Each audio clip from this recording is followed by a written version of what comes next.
Welcome back to Turning Hard Times to Good Times. I'm your host, Jay Taylor. Really pleased to have with me John Rubino once again. For those of you who aren't familiar with his website, you sure should be. It's dollarcollapse.com. He is the author of several books, John is. And several books, but the one I think that's probably most germane apropos to the topics discussed on this show is the money bubble, what to do before it pops. And that was co-authored with James Turk of Gold Money. John is certainly a good friend. He's one of the nicest people I know. He is also one of the smartest and most articulate when it comes to explaining happenings on Wall Street. So, John, thank you so much for joining us again. Hey, Jay, good to talk to you again. And as always, there's a lot to talk about.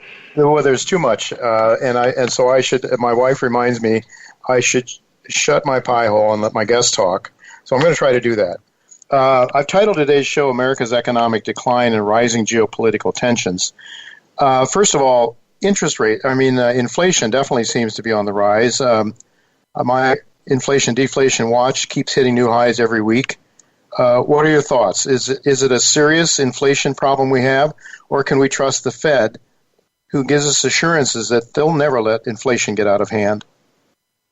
Well, we of course can't trust the Fed. We know that by now. They basically, what their job is to say words that make the stock market go up, which is basically, completely focus grouped. In other words, they have to do that because the system is too over-indebted to tolerate an equities bear market now. In other words, if stocks tank, it's not just something that's confined to the stock market. It can blow up the whole economy. So their job is to keep the financial markets happy and optimistic. And so you can't ever trust what they say because they have an agenda that is not related to the truth necessarily. So the inflation-deflation thing is really interesting right now because massive amounts of debt, which we have taken on over the last 30 years, are inherently deflationary. In other words, because you got to pay interest on that debt and you have to pay it back, it takes money away from what you would have been used otherwise for productive investment and growth. So it slows the economy down. That's deflationary.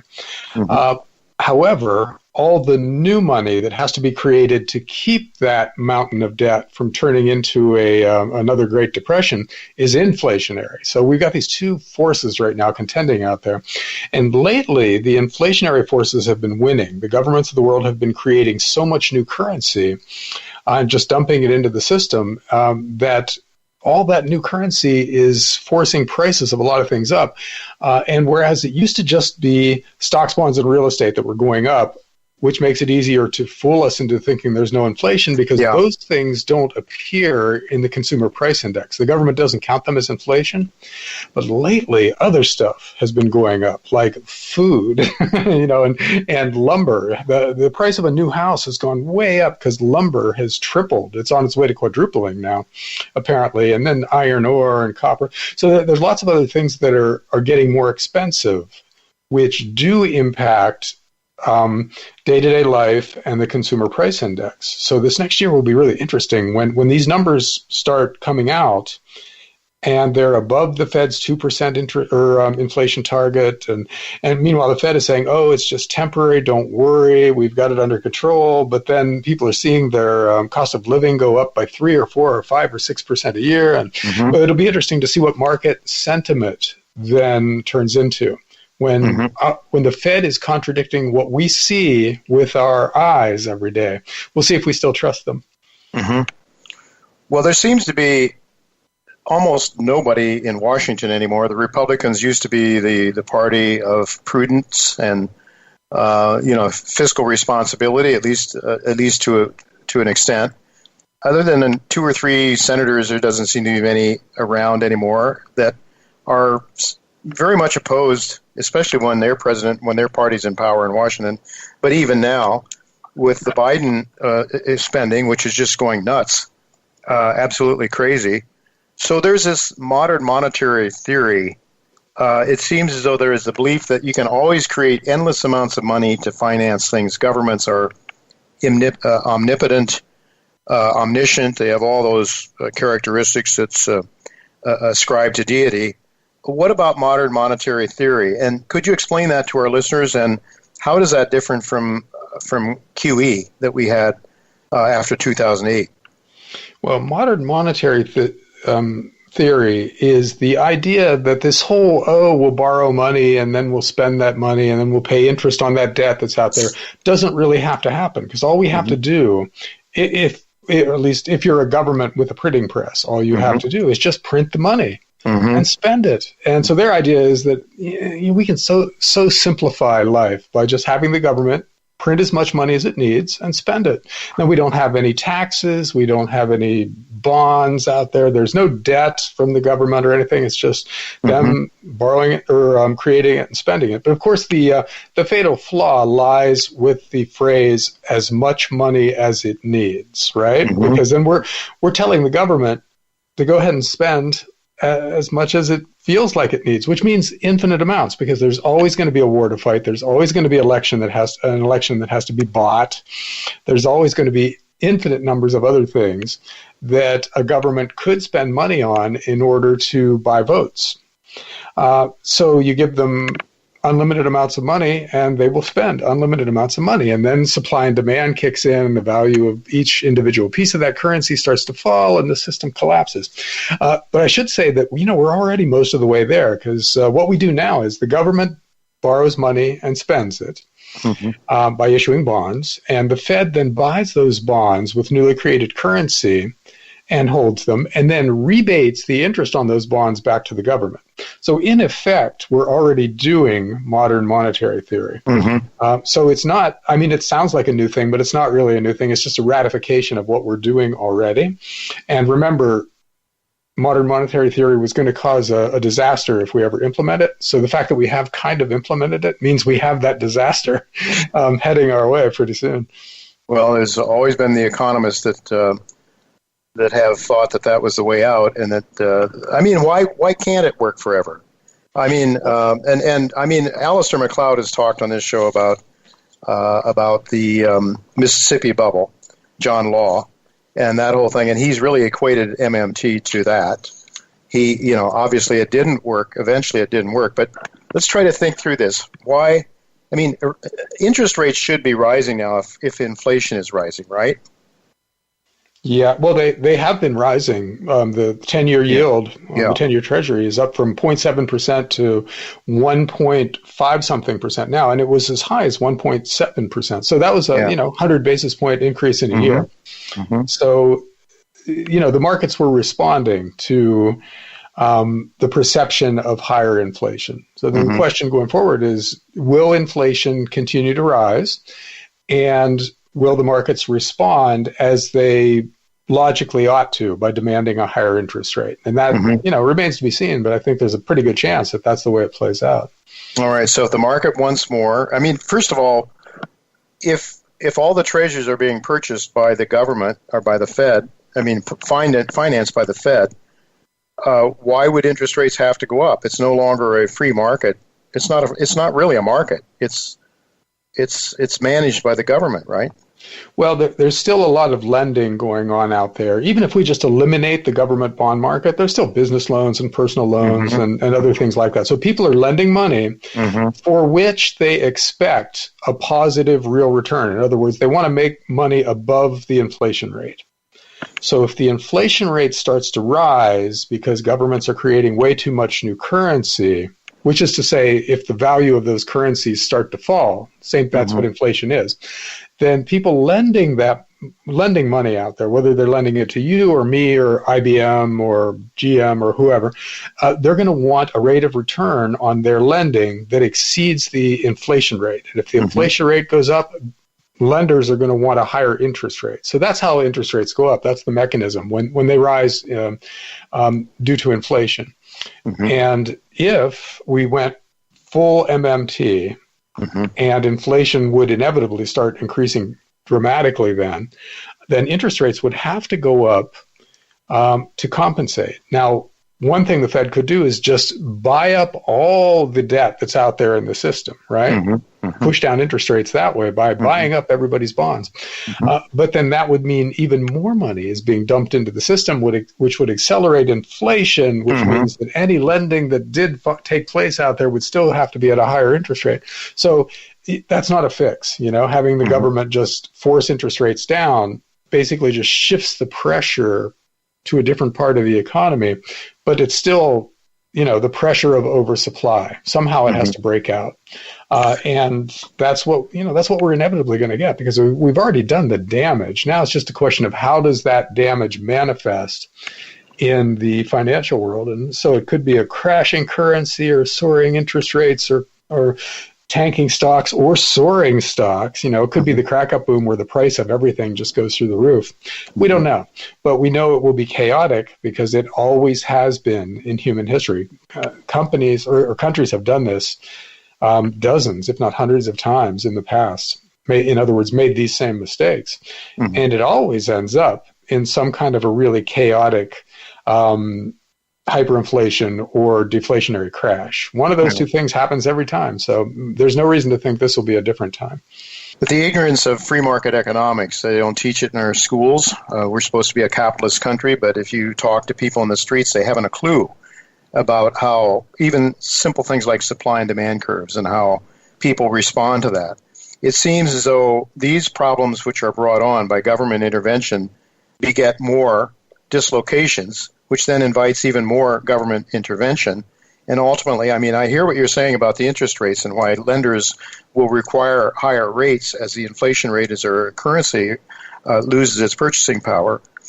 But then, in steps government to fix things because people holler and scream about higher interest rates. And so, where does this thing end? And what I'm trying to say is they don't allow the market to adjust. And the further we go with this, the further we go with intervention, the further we are away from a return to some sort of the economy that is productive and wealth creating.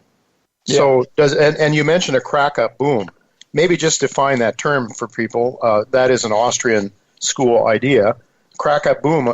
Are we seeing a crack-up boom? My inflation-deflation index is going straight up now, pretty much, but it includes both commodities and stocks and basically everything.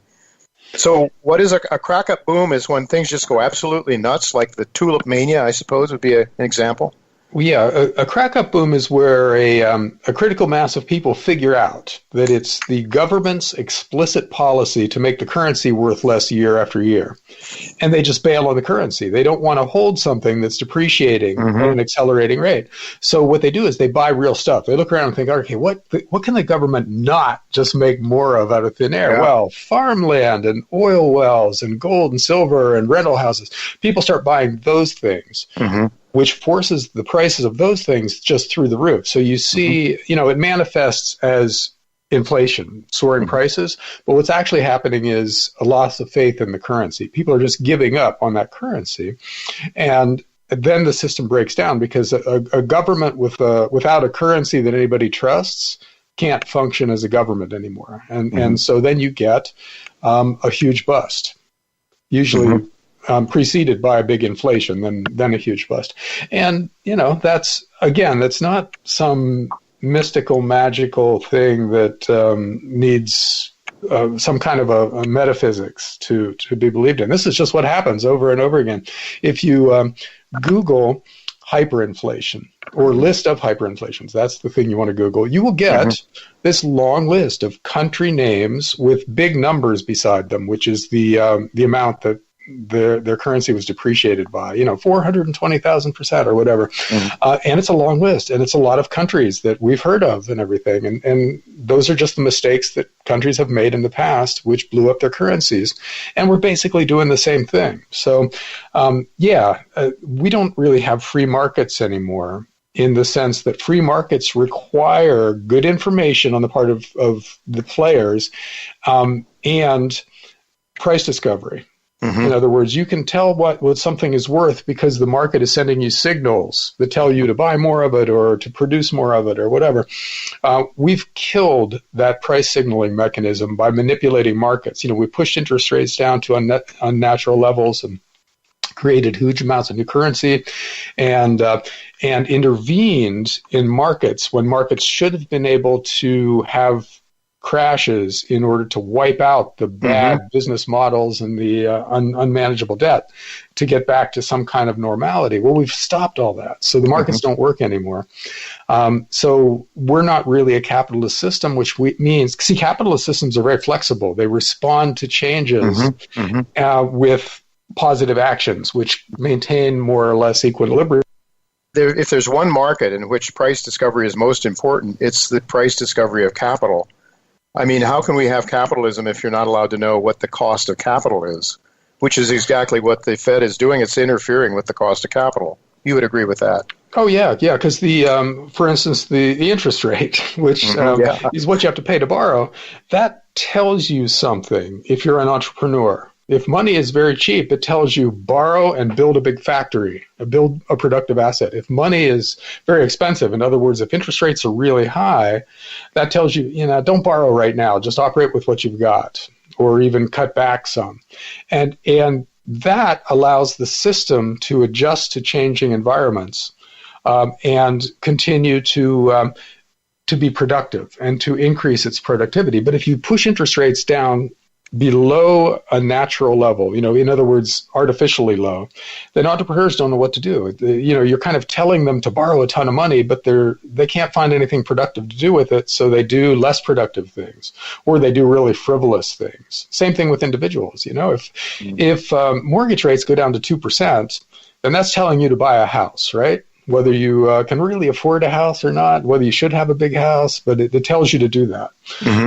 And when those signals are coming out that are telling us to borrow money, but use that money for unproductive purposes, that's the end point in the Austrian economic business cycle. That's when they call that the Ponzi stage of the process, when money is being borrowed just to pay the interest on previous borrowings and to do frivolous, silly stuff. Big vacations, hot cars, huge houses, and that's where we are now as a society. We're borrowing to spend money on things that mostly don't increase the productivity of society because interest rates are telling us to do that. And that's the thing that will eventually blow us up, where we're creating so much bad debt that at some point even the government won't be able to bail us out of all this bad debt. And we'll realize that that the game is over because even the guys in charge don't have any tools left to fix this. John, with all of this money creation, what we've seen is a redistribution of wealth from the middle class to the wealthy, to the really super rich. Some statistics I just came across that the 5 largest banks in the U.S. There's something like $2.5 trillion more in loan. There's $2.5 trillion more in deposits than in loans being made. This is since 2008. So we have this huge gap. Money stays in the financial system and is used. Deposits, I suppose, in treasuries and so forth, but it fuels the financial markets. The money isn't being lent out. I mean, it's a real problem. So the real economy doesn't see the stimulus that's coming through the monetary system. And the author of this article I was reading is suggesting that could change pretty soon, and that if he's sort of tying this idea that if there was tapering to quantitative easing, that is, if the Fed started getting a bit more stingy, that would cause the banks to start to lend more. Do you see any prospect of that? Well, the banks have plenty of money to lend if they want to, but the problem is we've kind of rates. Yeah. Well, we divided society into basically 2 groups here. One group is the very rich and the people who work online, and they've done really well during the pandemic. And during the previous 20 years. But they don't need to borrow any more money. They're making money hand over fist. So they're not great customers for the bank because, yes, they'll borrow money, but only at insanely low rates. Like they'll borrow money for 0%, but that doesn't help a bank. And then the rest of the country, small businesses, like if you're a restaurant owner or something like that, are you a good credit for a bank to lend to? No bank wants to lend to you because we might go back into lockdown and your restaurant will fail again. So banks don't really have a lot of people to lend money to, which is, that's part of the impact of artificially low interest rates. It stratifies society into a small group of haves and a gigantic group of have-nots. And nowhere in there is a bunch of people who are good for banks to lend money to, right? Because you want somebody who can pay you back and who can afford a pretty high interest rate and is willing to pay it. There aren't very many people like that anymore. No, John, and we're just about out of time here, so I want to get on to a couple of other ideas yet if it's time. So we have this disparity of wealth, and we have, it seems like, growing discontent in America. Lots of people living under bridges, homeless. It's really a mess in many ways. Can that have some impact, though? A lot of times countries that have troubles at home decide to get involved in things overseas. Are you concerned at all about potential issues with China and with Russia, for example, Russia and the Ukraine and China over Taiwan? Yeah, today's geopolitics fit that script really well. When you screw up your domestic system, either financially or some other way, one of the temptations is to look abroad for an enemy, start something with them, and distract your people from your own mismanagement. So as much as we've mismanaged our domestic economies around the world, you might expect for different countries to be bumping up against each other out there and kind of picking fights as a way of distracting their own people. And you're seeing it everywhere now. We're virtually in shooting wars with Russia and China right now. Like, we're right there, close to it happening. And the Middle East, of course, is always a powder keg, and we're stirring things up over there too, in Afghanistan and Syria and Iran.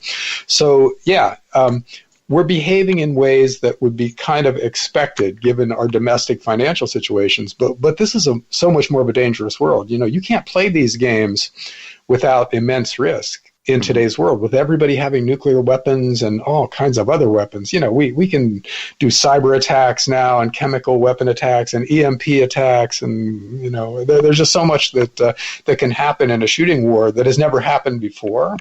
So we have no idea how this is going to play out, and we have to pray that all they're doing is just saber rattling, and they understand that if push comes to shove, they're going to back off. But you never know with these guys. Well, look at World War I. That is a terrible harbinger of what might come. All right, John, we're just about out of time here. We're going to have to leave it go at that, I'm afraid. But certainly, wars mean more money printing. I think there's nowhere to go to start with financially than to start with gold and silver and gold and silver shares, I guess. Real quickly, 20 seconds. Oh, you totally want to have precious metals in every possible form in this kind of an environment. Physical gold and silver at home, mining shares to replace your tech stocks. Absolutely. All right. We'll have to leave it go at that, John. Thank you so much for being with us again.